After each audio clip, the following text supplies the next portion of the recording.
Hello नमस्कार दोस्तों, स्वागत है आपका हमारी यूट्यूब चैनल स्टडी एक्सप्रेस में। तो आज का करंट अफेयर हम आपके लिए लेके आए हैं 21 मई 2020 का। तो पहला क्वेश्चन है, अभी किस रेलवे जोन ने कोविड-19 मरीजों के लिए रेल बोट रोबोट विकसित किया है? तो ये रेल बोट रोबोट विकसित किया है, तो इसका करेक्ट आंसर होगा दक्षिण मध्य रेलवे ने।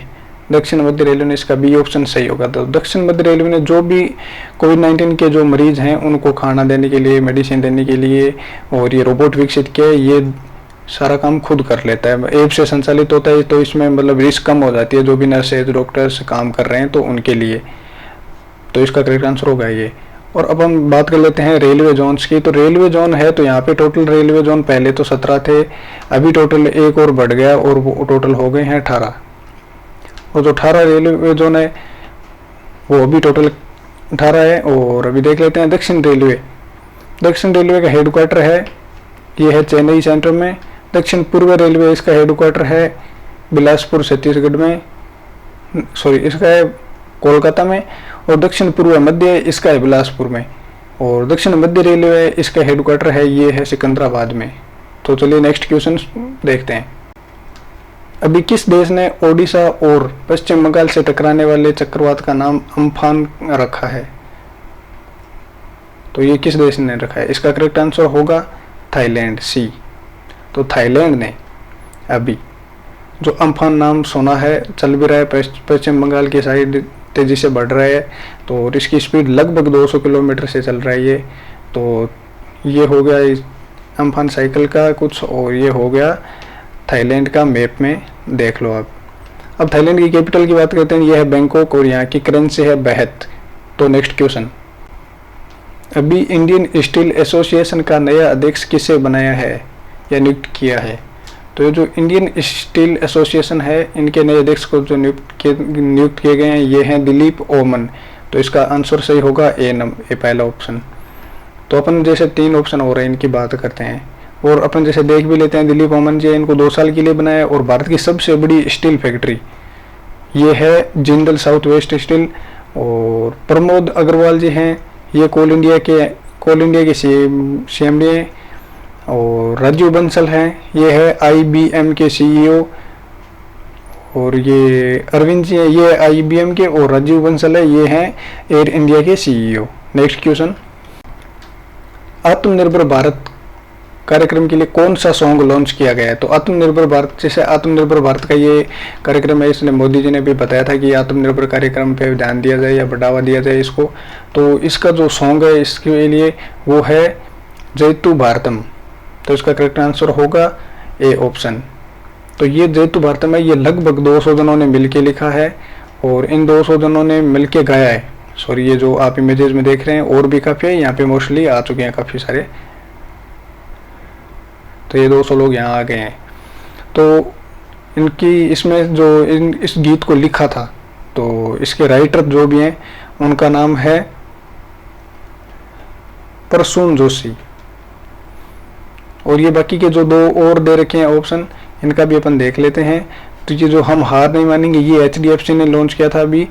और ये यूनाइटेड वी फाइट, ये है ICCR ने लॉन्च किया है। तो नेक्स्ट क्वेश्चन, अभी केंद्रीय मानव संसाधन मंत्रालय ने कौन सा मोबाइल ऐप लॉन्च किया है?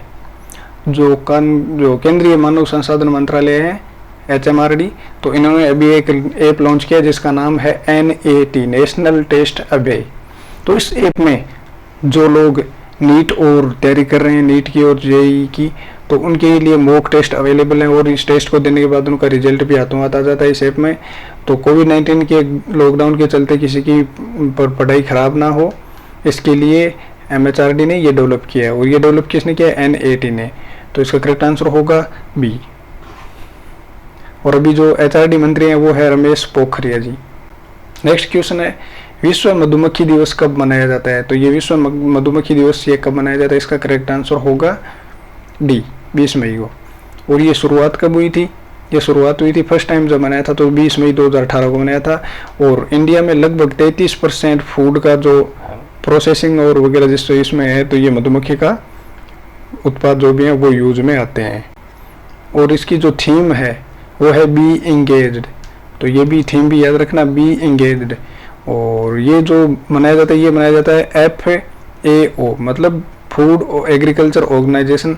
और FAO की स्थापना हुई है 16 अक्टूबर 1945 और इसका हेडक्वार्टर है रोम, इटली में। नेक्स्ट क्वेश्चन, हाल ही में कोविड-19 के सभी संक्रमित मामलों के ठीक होने के बाद कौन सा केंद्र शासित प्रदेश कोरोना वायरस मुक्त हुआ है? तो इसका करेक्ट आंसर होगा सी, लद्दाख है जो इंडिया का केंद्र शासित प्रदेश है, ये कोरोना से मुक्त पहला प्रदेश बना है। तो इसका करेक्ट आंसर होगा सी।